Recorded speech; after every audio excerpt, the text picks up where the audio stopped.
Hey everyone, you're listening to the TEN7 Podcast, where we get together every fortnight, and sometimes more often, to talk about technology, business, and the humans in it. I'm your host, Ivan Stegic. In this episode of the podcast, we're talking to Tess Flynn about DrupalCorn 2018 that happened at the end of September in Des Moines, Iowa. Tess, welcome back to the podcast. Hello. So DrupalCorn, I love that it's not DrupalCamp, Iowa. That's one thing that I always appreciated with it. They have a sense of humor to match their camp. It's just great. I think we have to come up with something for TC Drupal. I don't think we can top DrupalCorn. I still miss the cherry logo that we had years and years and years ago. Although the snow globe one's pretty good. So DrupalSnow maybe. That would be an interesting thing to do, like a one day event in the middle of winter. We'll see how many people come out to that, huh? Boffs and sledding. Yeah, that would be fun. Would actually be fun, actually.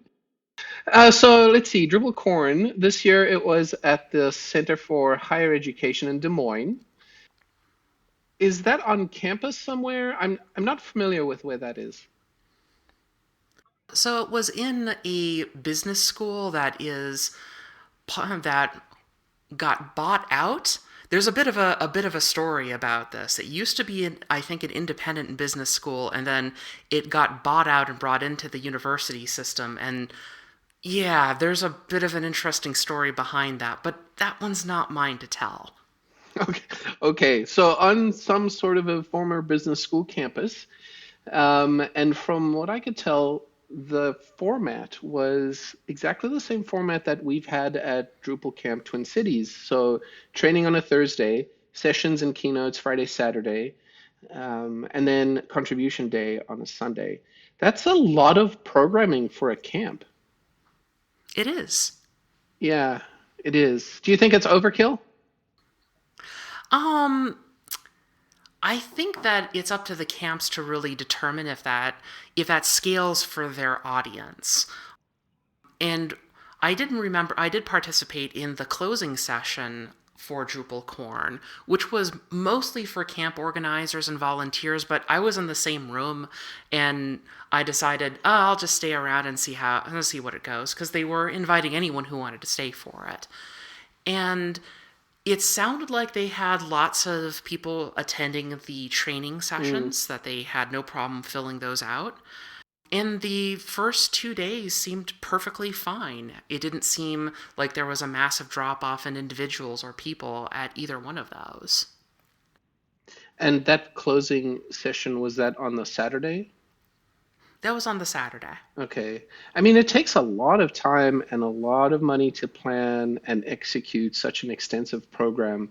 And I am always amazed that camps do this and that it's, all volunteer based. It's not for profit. People give of their own time. It's amazing. It's just amazing. Mm-hmm. Well, DrupalCorn serves a lot of different camps in the greater Midwestern area in the United States. There were lots of people from Kansas, which just surprised me. I was like, why are there so many people from Kansas here? And why don't I see those same people at Twin Cities DrupalCamp? Yeah. And a lot of it comes down to, well, it's closer. Yeah, it's closer. Like, you would have to drive twice as far to the Twin Cities or fly. Right. And so that does make a difference. Was the size of the camp kind of what you would expect, 200 or so people? Was it any bigger or smaller this year? It felt like it was a bit smaller this year, mostly because they took last year off for various reasons. And there was actually an interesting discussion about if camps should do that more often that we could talk about. You mean take a year off? Mm-hmm. Yeah, so was that part of the closing session? Where did that discussion? That was part of the closing session. So what were the thoughts around it? So, the reason why they put a decided not to have one last year is there were some people who were, starting families and had vacations or had other things that were just happening, and they just couldn't get their core organizational group together in order to do that. And so it seemed like it made more sense to just not have the camp that year. And at first, that was really disappointing because I remember talking to one of the organizers at Baltimore and being like, "Oh, there's going to be no DrupalCorn this year," and it's one of my favorite camps. Yeah. But since then, I thought, well, this is actually not a bad idea because I've gone to DrupalCorn for the previous 2, if not 3 years, and then they had the year off, and then they had this year.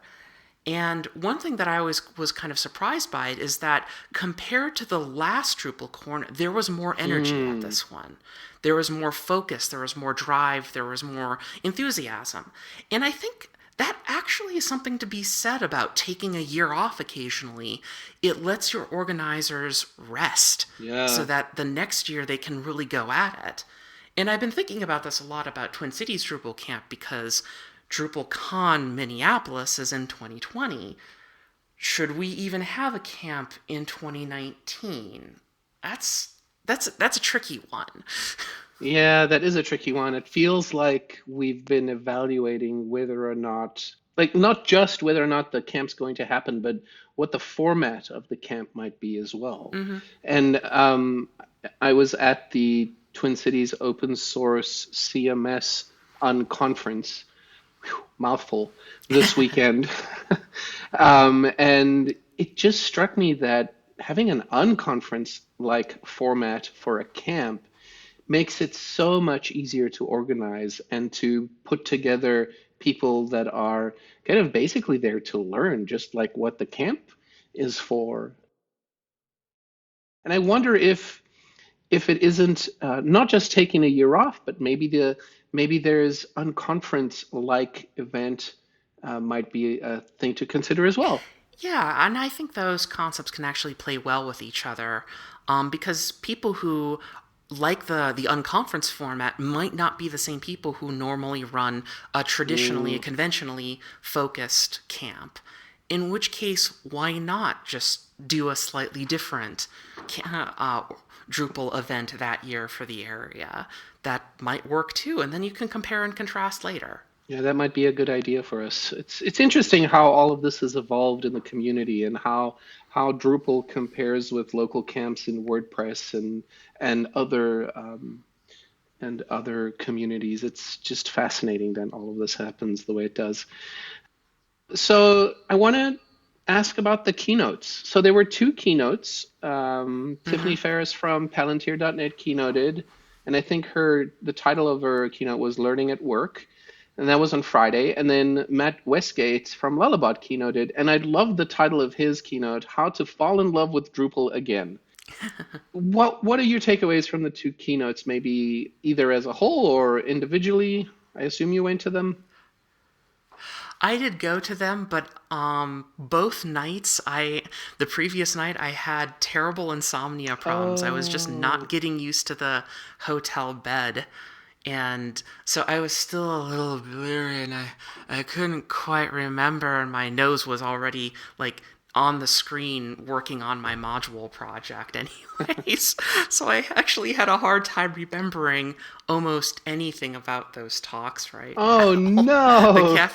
The caffeine just didn't kick in yet.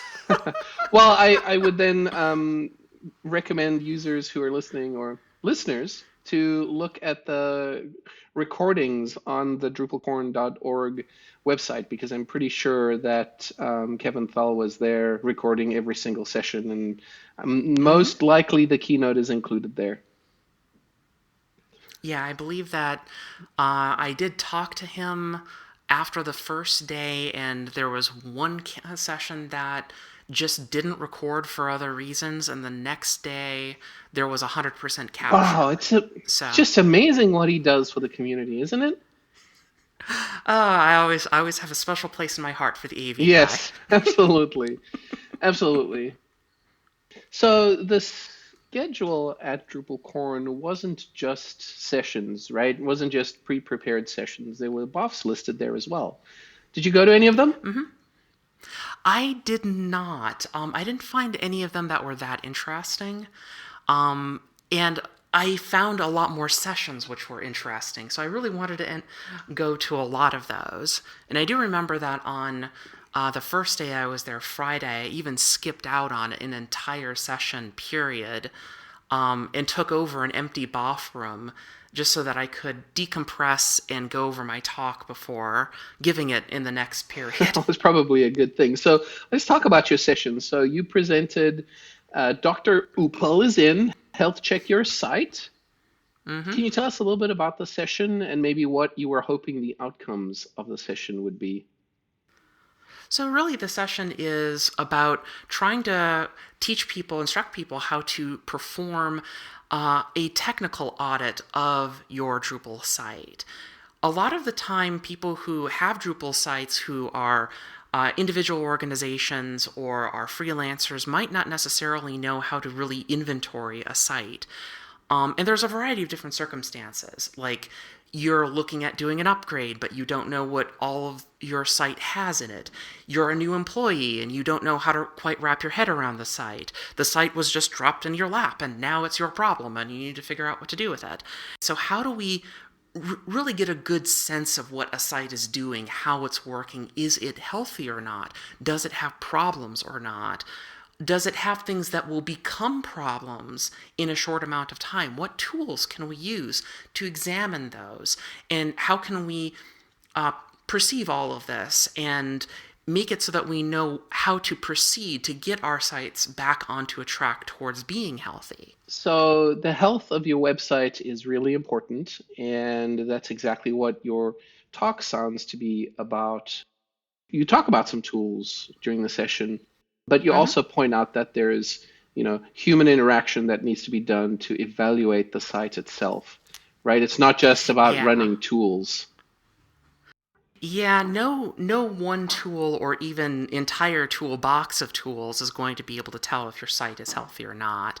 Every site is a bit like a person. It's a story. You need to figure out where it begins, how it's changed, what its plot is, what its twists and turns are, what characters are involved in its development, and then kind of get that whole sense of what that story is so that you can see where it's going in the future. I love that idea of your site being a story. It's kind of a live, breathing thing that doesn't change.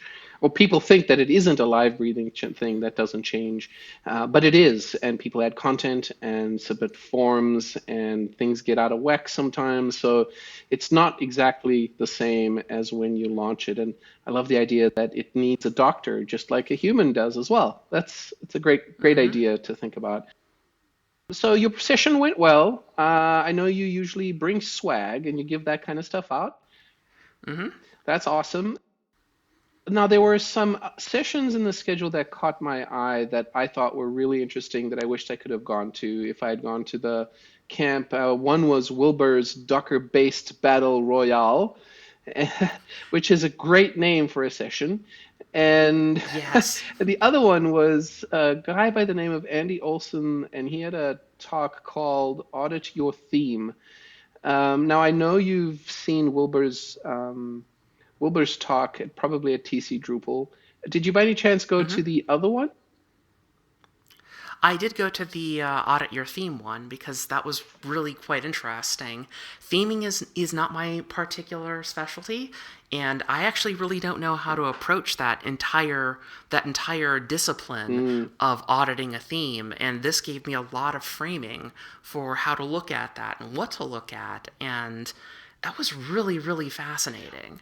So were there tools involved in that part of, or in that presentation as well, or was it kind of a mixture of tools and human interaction? What was the kind of the crux of that session? So there was a combination of tools and human interaction. We had several different tools, like we had some linters, we had some other performance analysis tools, and other CSS compiling efficiency check tools Mm. that I had, quite frankly, never even heard of or conceived that they existed. But as soon as they were revealed to me, I was like, of course they would have something like that. Why didn't I think about that until now? And it was really just an eye-opening experience. So those were kind of two that caught my eye. Which sessions did you go to that were interesting outside of Andy's? Oh man, I'd have to bring up the schedule because a lot of that just got swapped out of my cache already. Let's see here. Um, I went to the gulp session, but the caffeine still had not kicked in yet, so that was just I don't remember anything from it.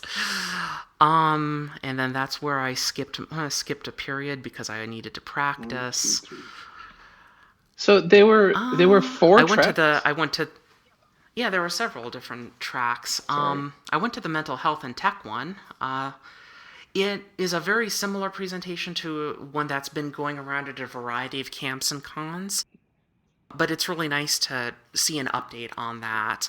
I think he's doing good work bringing that talk repeatedly to this to our community. Nice. Let's see here, and that's when I gave my session. I went to the Lego session and building your Legos, a practitioner's guide to building reusable components, because there's a module that's called Legos.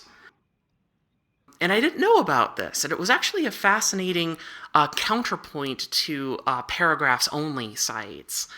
And I thought that it was kind of fascinating, but at the same time I was like, I have some concerns. I think actually during the course of that talk there was some mention about how you can't get certain paragraphs to display with different view modes. And I know that we've done that before at TEN7 using a module-only solution. So that was an interesting problem. I would guess you maybe went to the migrating Drupal 8 entities talk. I did go to that one, and I felt kind of bad after that because I went to it knowing that, okay, let's see how this guy handles this, because unfortunately I know way too much about migration stuff. I have joked on Twitter that at some point when you become a Drupal 8 migration expert, you start sounding a bit like a babbling prophet instead of a developer. Talking about plugins and pipelines and transformation and ETLs. Like, I don't know what any of this means anymore. Well, you certainly are our migrations expert at TEN7, so I wouldn't have it any other way. So it was generally a good talk. What was most impressive is he smashed an awful lot of content into a very narrow talk. I considered writing a talk about doing migrations before because I have a blog series on this, but I decided that it was just way too much to squish into even a 50-minute talk. It was just going to be like a fire hose. And it was a fire hose in this talk. And I believe he did a really good job of it. He used a different technique for importing paragraphs than I'm used to. So I actually put that forward at the end of the talk as an alternative. Very good. Now, were the sessions at DrupalCorn all the same length, or were there the shorter ones and longer ones? I think that they were all the same length this year. The big thing that was different this year was that there was 2 different lunch periods, which was interesting. Oh, lunch 1, lunch 2? Yeah. Really? Lunch is actually one of the things that I like the most about DrupalCorn. Mostly because one thing that I really tended to like about DrupalCorn is that because it's in Iowa, there's not much in Iowa. Even when you're in Des Moines, it's not the same as like even being in Minneapolis. It's definitely a smaller metropolis. And as a result, one thing that's really kind of nice about DrupalCorn is that it has a generally very familial vibe. You don't feel like you're going to a camp. You feel like you're going to a dinner with, friends and relatives, and you're all going to have a good time. And that's what it often feels like, and I really enjoy that particular feeling. So they had 2 lunches available through an extended period of time over the course of 2 sessions. So you basically don't have 1 hour where there are no sessions going on. There are sessions going on throughout the day, and you choose when to take your lunch. And you got to bring the lunches in with you to the sessions. Oh, you did. So you didn't. So there wasn't a lunchroom or a common space. Not really. There was plenty of places to sit down. There was a kind of common space, but there wasn't many people using it. In this particular venue, they actually did have a cafe that you could sit down and actually eat lunch in, and that's where lunch was actually being served. And some people did that, but some people also just filled up their plates and headed off to the next session and just sat down and quietly munched while the session was being given. So was it like a buffet style lunch? Yeah, it usually is with DrupalCorn. One of the lunches is the traditional loaded baked potato. Ooh, that sounds good. Oh, it is good. It is very good. Was there any corn? I guess that's a question I have to ask. This year, I think there wasn't. I could have just missed it. I remember like the first lunch I went to, they nearly ran out by the time I was in line because I showed up late. Oh, wow. So all in all, a good camp, kind of similar regional camp would be Twin Cities, DrupalCamp. It feels like it's the same amount of time, 4 days, about the same number of tracks, 3 or 4, buffs, lunch, and good people. Any social activities in the evenings? Yeah, there was a speaker dinner on Thursday night before the regular sessions were given, and that was wonderful. That was right in town, and it was a welcome respite from being in a car for 4.5 hours. Oh my goodness, I'm sure. So you got to mingle and meet with all the people that were giving sessions. I'm sure some familiar faces there too. And then the following night there was another dinner slash cornhole event that was in kind of it's hard to describe what it was. It's not really a sports bar, but it felt like a rented bar slash restaurant space. It's hard to describe, but they had really, really good burgers. Really? So forgive me for not understanding what cornhole is. Maybe you could give me a description.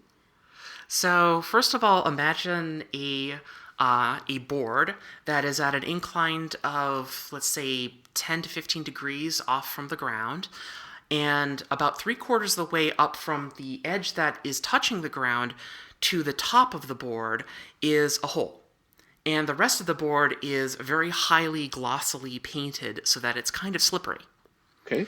Now you stand away from that board at the other end of the play field, a distance of approximately, sorry, my eyes are calibrated to meters, so let's just say 4 to 5 meters away. And what your job is you have a beanbag, and you need to toss the beanbag so that it goes into the hole.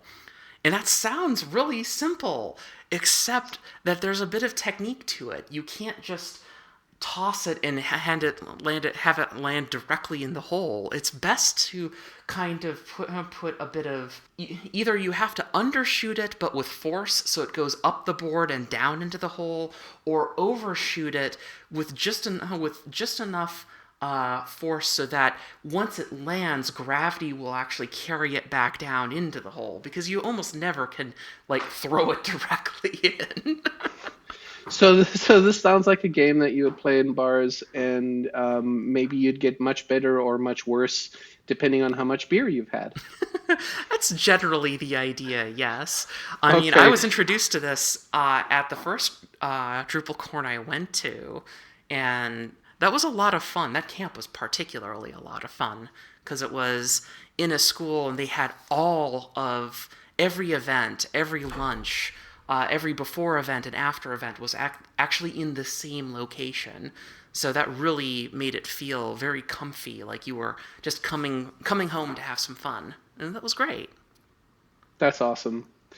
And so that was the social events Friday night, Saturday, and then contribution on Sunday. Nothing on Saturday night then? I think there was something on Saturday night, but at that point I was kind of fried because I'm kind of an introvert. And I just decided that I think I had enough, and instead kind of staged my own little introverts game night in the hotel lobby, and we got pizza and played a card game where you're trying to catch Jack the Ripper. It was actually a lot of fun. Oh my, so there were games as well at DrupalCorn. I Awesome. think the previous night there was also some board games after the Cornhole event, but I was too fried after that too. Yeah. Sounds like a great camp. I'm glad that you were able to go and report back to us. And I know you're going to DrupalCamp Ottawa next week. Oh yeah, first time going to Canada. It's going to be interesting. Well, why don't you remember as much as you can about the camp, and we'll have you back on the podcast to give us a kind of a review of that camp as well. I will try my best. Well, thanks so much for spending your time with me talking about DrupalCorn. You've been listening to the TEN7 Podcast. Find us online at ten7.com/podcast. And if you have a second, do send us a message. We love hearing from you. Our email address is podcast@ten7.com. Until next time, this is Ivan Stegic. Thank you for listening.